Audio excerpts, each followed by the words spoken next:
kita lanjut lagi ya materi tentang clean arsitektur. Sebelumnya kita udah bahas tentang dasar-dasarnya dulu nih, apa sih sebenarnya konsep konsep clean arsitektur tuh kayak gimana? Ada layer apa aja gitu. Nah, ternyata ada 3 layer di satu fitur. Satu fitur itu ada 3 layer, station layer, domain layer, sama data layer. Nah, ini udah pasti ada gitu ya. Pasti ada 3 gitu poinnya. Nah, sekarang kita mau ngapain nih implementasinya ya? Kita langsung implementasi aja deh biar lebih clear sebenarnya 3 layer ini gimana sih, Bang? Urutannya kita mulai dari mana dulu? Apakah dari bawah, apa dari atas, atau dari mana gitu? Yang kita bakalan coding di sini tuh apa? Apa hubungannya nih clean arsitektur sama yang tiga layer kayak gini sama codingan Dart kita gitu. Kita langsung aja. Pertama-tama ya setelah konsep dasarnya kita lanjut yang ketiga yaitu kita akan install ini deh package atau ekstensi dulu deh. Package boleh, package ekstensi extension di VS Code ya, biar biar kita ngoding tuh lebih enak gitu. Nah, ada apa aja sih? Nah, yang saya pakai nih, kita coba cek aja dulu. Nah, ini kita yang penting oke lah, misalnya teman-teman kalau teman-teman pakai blok bisa nih diinstal nih blok gitu ya. Nih kita kita coba kita geser aja nih. Apaan aja sih yang bisa kepake nih ekstensinya? Extension yang penting ya, yang biasa saya pakai nih. Yang pertama kita pakai yang tadi blok ya. Kalau teman-teman pakai blok ya bisa nih diinstal nih blok yang ini, blok ekstensi VS Code ya, extension di VS Code jangan lupa nih biar kelihatan VS Code. Oke, nah ini extension di VS Code. Yang pertama blok, yang kedua apaan? Yang kedua code snap. Nah ini cakep juga nih, jadi kalau kita mau screenshot itu cakep nih. Bang, ada error nih bang, misalnya di bagian mana? Bagian ini bang. Nah ini tinggal klik kanan, terus ada kode snap. Widih, udah cakep nih. Nah ini kan codingan kita jadi cakep nih, nge-screenshot juga enak nih. Kalau mau banyak juga bisa nih, kita Ctrl A nih semuanya nih kita screenshot nih. Klik kanan, kode snap. Nah itu jadi rapi tuh, enak kan? Nah kan bacanya enak nih. Kalau kode kita screenshotnya gini, jadi troubleshootingnya juga enak. Kalau mau nanya-nanya di komunitas atau kayak gimana itu enak. Kode snap ya, yang kedua kode snap. Kode snap tadi mana? Kode snap. Nah ini kode snap. Tulisannya kayak gini. Kode snap. C besar, snapnya S-nya besar. Nah kode snap. Yang ketiga ini color highlight ini juga bagus sih buat pilih-pilih warna gitu ya. Terserah, ini opsional aja, nggak terlalu penting. Nah ini Dart nih penting banget ya. Ini buat biar bisa berfungsional gitu Flutter kita. Dart sama Flutter nih paling penting nih ya. Ini paling important ya. Nah, ini paling penting gitu ya. Ini paling penting nih. Penting guys. Nah ini paling penting guys. Oke. Nah ini paling penting. Terus yang kelima apa lagi? Ini boleh juga nih berguna nih data class generator. Jadi konsepnya kita bikin kayak gini nih. Ada contohnya nih. Nah, itu langsung jadi. Wah, cakep banget langsung jadi kayak gini. Sebenarnya tanpa ekstensi ini bisa nih. Ada opsi lagi Dart to JSON gitu ya. Nih JSON to Dart, sorry. JSON to Dart. Nih buka aja nih. Nah, jadi kita punya JSON, misalnya kita punya JSON kayak gini. Ya, ini mau jadiin kelas Dart-nya gimana sih? Jadi tinggal kita paste aja. Kita tinggal ganti nama. Ini number trivia, nama kelasnya kita generate. Oh, udah jadi itu. From JSON-nya ada, tuh JSON-nya ada konstruktornya. Oh, ini udah enak nih. Kalau kita mau pakai private field, ya kayak gini kalau mau pakai private field. Nah, ntar jadi konsepnya kita pakai getter setter gitu ya. Ya terserah teman-teman, ini intinya cuman tools pembantu aja lah. Jadi kalau teman-teman mau install, kalau nggak mau diinstal ya nggak apa-apa. Tapi ini ya lumayan bagus lah ekstensinya. Nah, yang keenam apa nih? Dart import. Wah, ini penting banget kalau menurut saya nih ya, Dart import ya. Jadi gunanya buat apa sih Dart import? Misalnya gini, Dart import tuh buat apa? Misalnya kita di sini kan ada import ya. Contoh ya, misalnya di sini kita hapus my app, kita bikin stateless my app gitu ya. Nanti ada material app, nanti home-nya itu ada homepage. Nah, misalnya kayak gini, homepage. Kita masuk ke homepage dulu. Nah, kita bikin homepage-nya bukan di sini, bukan di satu file ya. Misalnya kita bikin di sini page home.dart gitu ya, homepage. Nah, kita bikinnya di sini stateless stl. Nah, di sini kita namain aja homepage gitu ya. Nah, di sini kita bakalan nge-return scaffold-nya, ada fbar, nanti ada fbar. Ya udah kayak gini aja dulu dah. Nah, file ini home.dart ini kita import di sini kan. Ini tinggal kita di ujungnya kontrol spasi. Nah, kita import nih di sini. Nah, kan nanti bentuknya kayak gini nih. Dia bakalan ngasih tahu myca. Myca itu nama folder kita, terus oh ada di sini nih di home.dart. Ini routingnya nih. Lib itu myca slash ini ya. Nah, kalau kayak gini kita mau copy paste codingan kita ini bakalan ribet nih kalau kita mau copy home ini ke project yang lain gitu ya. Nanti projectnya kita harus rename lagi di sini. Misalnya project yang sekarang myca. Project yang kedua itu myca2 gitu ya. Misalnya. Lah berarti ntar ini berubah nih. Nggak absolut. Nah, itu bakalan repot. Nah, dengan adanya package Dart import ini, itu kita jadi absolut. Contohnya gini. Jadi teman-teman ketika udah punya kayak gini, kita tinggal bersihin aja. Klik F1, ntar kita tinggal tulis fix import. Nah, fix import udah deh. Jadi dia udah dia benerin otomatis sendiri. Misalnya kita home-nya ada di dalam page gitu ya. Nah, ini kita pindahin. Ini kita move, skip dulu. Nah, kan ini kan salah nih berubah ya karena harusnya di page ya, di page home. Nah, tinggal benerinnya tuh nggak usah manual, tinggal klik F1, fix import. Mana dia? Oh, ini nih, sorry. Fix import. Oh, ini kita gini aja dulu. Misalkan masih merah nih, kontrol spasi. Nah, ada myca-nya, ini tinggal kita F1 fix import. Nah, ntar dia langsung nge-rename sendiri nih.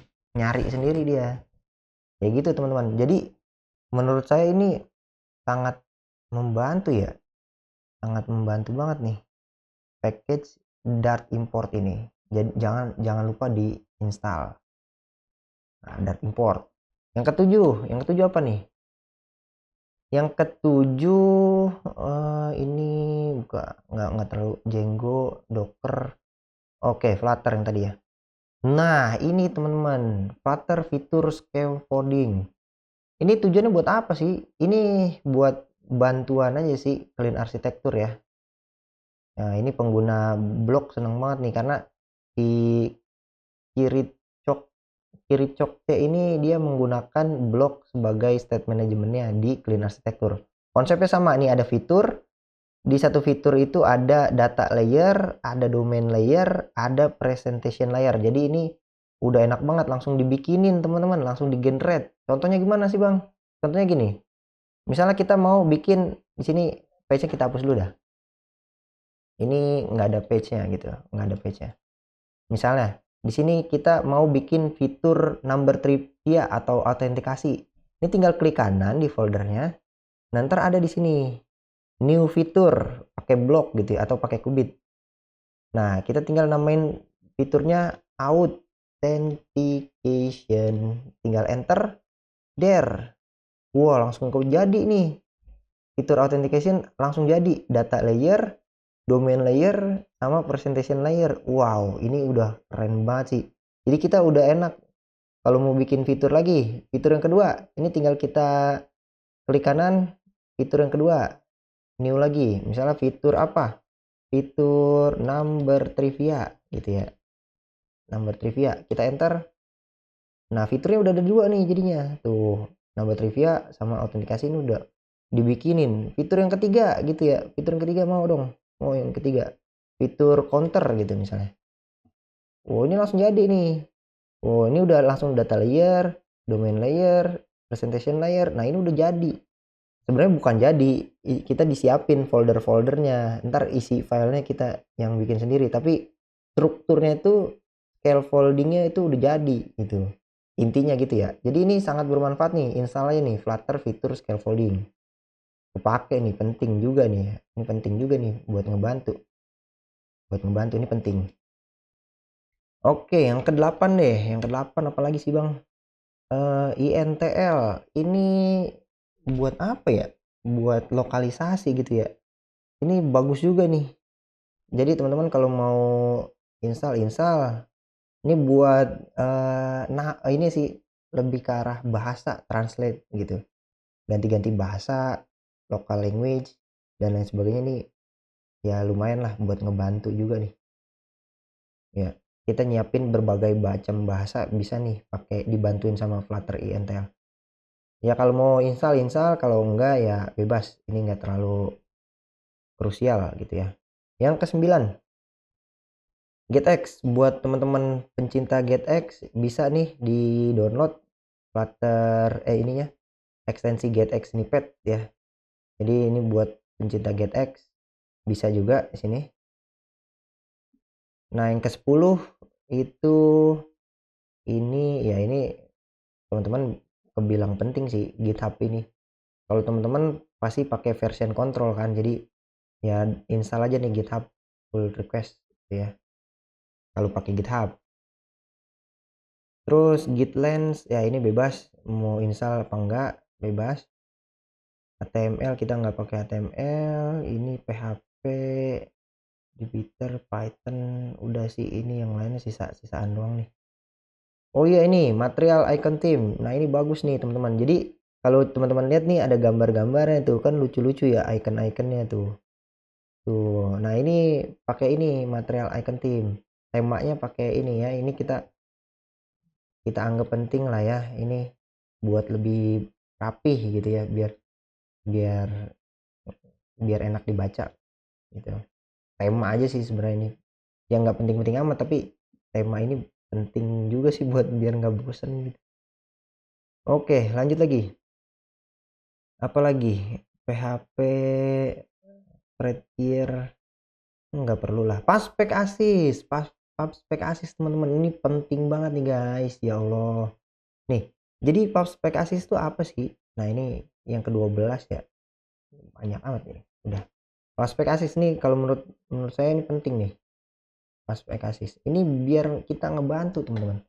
Jadi di sini kalau teman-teman buka ya. Jadi ini saya pindahin aja ke sini. Kalau teman-teman buka pub.dev, nah misalnya kita mau install Datepikr misalnya.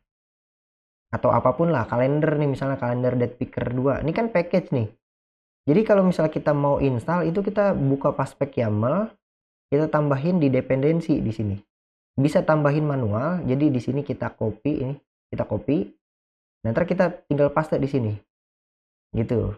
Nah, itu kalau manual, kita buka paspek YAML. Tapi kalau dengan bantuan ekstensi paspek asis, kita tinggal cari nih misalnya apa nih yang lain. Drop down search misalnya. Kita mau pakai packaging ini namanya. Ini namanya yang kita copy nih, drop down search gitu ya. Nah, ini tinggal paspek asis ini udah diinstal, tinggal klik F1 aja. F1 tinggal add paspek asis. Nah, ini cari nih paspek asis add. Nah, nama package-nya apa? Drop down search. Nah, ini nggak cuma satu teman-teman. Misal teman-teman mau pakai yang lainnya, blog, mau package yang lainnya, Flutter blog, pakai get gitu ya. Atau Dart Z atau package yang lainnya lah. Bebas nih, boleh langsung sekaligus kayak gini nih. Kita tinggal enter. Wah, dia langsung dapetin semuanya. Langsung dalam sekejap gitu ya. Nggak sekejap sih, maksudnya intinya di yang tadi yang 4 itu yang saya tulis dia langsung otomatis nih ada di sini Tuh kan, langsung ada kan. Nah, udah dapat versi yang paling baru lagi. Versi yang terbaru gitu. Nah, udah dapat nih. Jadi ekstensi itu penting ya. Ekstensi ini kalau menurut saya ya. Jadi ini Paspek Asis nih, jangan lupa nih penting. Ya, lanjut lanjut. Yang ke-13. 13 apa nih, Bang? Python Sublime Text.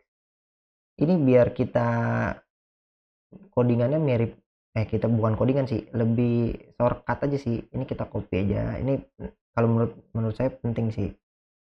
Jadi teman-teman install aja. Ini menurut saya penting karena kalau ngoding tanpa imap Sublime kurang enak gitu ngodingnya, kurang cepet. Contohnya gini. Misalnya material app ini mau kita duplikat, tinggal Ctrl Shift D. Nah, ini enak banget tuh. Atau kita mau nge-select semuanya. Ini tinggal Ctrl Shift L. Nah, itu jadi tuh langsung ganti. Misalnya home, klik 2, homepage. Nah, ini enak banget nih jadinya. Jadi pokoknya, nah kalau kita mau select misalnya home ini nih, home titik 2, Ctrl D, Ctrl D. Ini home 2, ini kita select aja home-nya, Ctrl D, Ctrl D, Ctrl D. Nah, ini tinggal kita ganti. Ini kita ganti. Nah, shortcut ini itu nggak ada secara default. Jadi kita perlu install si Keymap ini. Jadi buat mempercepat aja sih. Nah, ini settingannya ini shortcutnya tuh ada nih di sini nih. Nah, tuh ada cara-caranya ya.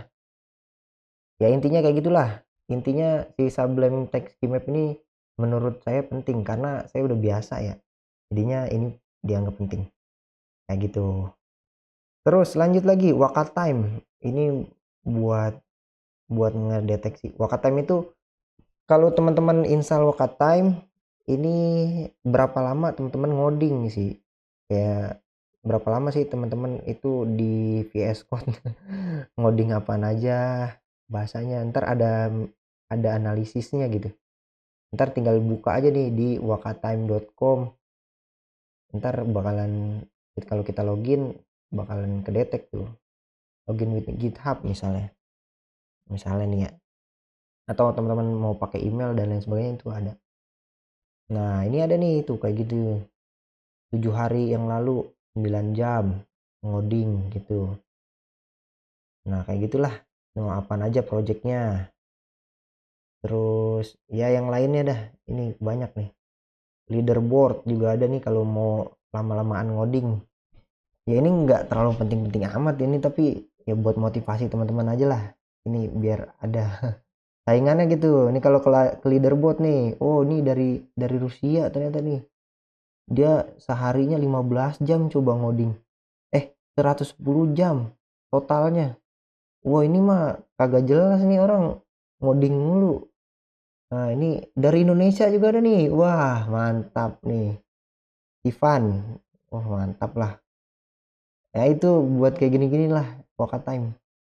Yang nggak terlalu penting-penting amat kalau menurut saya sih. Ya terserah ini mau diinstal mau enggak terserah. Udah sih cukup. Jadi ada beberapa ekstensi yang penting. Ya ini ada 13 lah yang teman-teman bisa install buat ekstensi VS Code kayak gitu. Nah, lanjutnya itu package ya, package buat clean arsitektur tuh apa aja sih yang penting gitu ya. Misalnya di sini my app-nya tadi apa? Material app home. Oke, ini kita hapus. Ctrl Shift K. Nah, ini udah jadi nih. Wih, mantap. Nah, kayak gini. Nah, jadi di clean arsitektur kalau kita tadi pakai scaffolding di sini, ketika kita bikin fitur misalnya fitur counter, dia ada merah-merah nih. Merah-merahnya apa nih? Oh, ternyata dia langsung dibikinin pakai blok. Bloknya itu dia membutuhkan equitable. Jadi equitable ini package ya. Jadi teman-teman install aja equitable di sini, package equitable. Nah, ini dokumentasinya. Nah, jadi di sini butuh blok, butuh equitable ya. Jadi kalau secara default itu di paspek YAML kita kan belum ada semua nih, belum ada semua kayak gini, masih kosong, masih kopongan gitu ya. Nah kalau masih kopongan berarti nanti yang tadi pada merah tuh, di fitur kita pada merah. Contohnya kayak gini, ini merahnya kenapa sih? Merahnya itu gara-gara kita nggak punya blok, kita nggak punya equitable, nah kayak gitu-gitu. Jadi teman-teman, package apa sih yang penting? Nah yang penting itu yang pertama kita klik F1, yang paling pertama itu kita butuh blok ya, kalau teman-teman mau pakai state management block. Jadi blok dan flutter blocknya ini kita install. Terus kita butuh equitable ya, ini equitable, ini penting juga. Aduh, equitable block, terus flutter block, terus apa lagi ya, kita butuh Dart-Z. Dart-Z ini apa sih? Buat functional programming, biar ada kanan ada kiri gitu. Ntar deh bakalan tahu gunanya apa. Jadi intinya 4 ini yang paling penting package-nya buat teman-teman install. Mungkin INTL juga ya, buat enak nih INTL. Apa lagi ya yang penting? Udah sih ini dulu dah. Ada 5 ya yang sering digunakan gitu. Ini teman-teman install aja. Jadi ada 5 package. Di sini ada package yang menurut package dasar ya, dasar yang penting itu ada 5, yaitu equitable, block kalau teman-teman pakai block ya, ada flutter blocknya juga, ini ada Dart-Z, ini penting juga, ada INTL. Udah nih package dasar yang penting. Oke gitu guys ya. Jadi ada ekstensi sama package-nya yang menurut saya penting dan buat mendukung gimana cara kita ngoding clean arsitektur ya. Mungkin video ini kita ngebahas tentang ekstensi dan package saja. Nanti nextnya baru kita implementasi. Oke?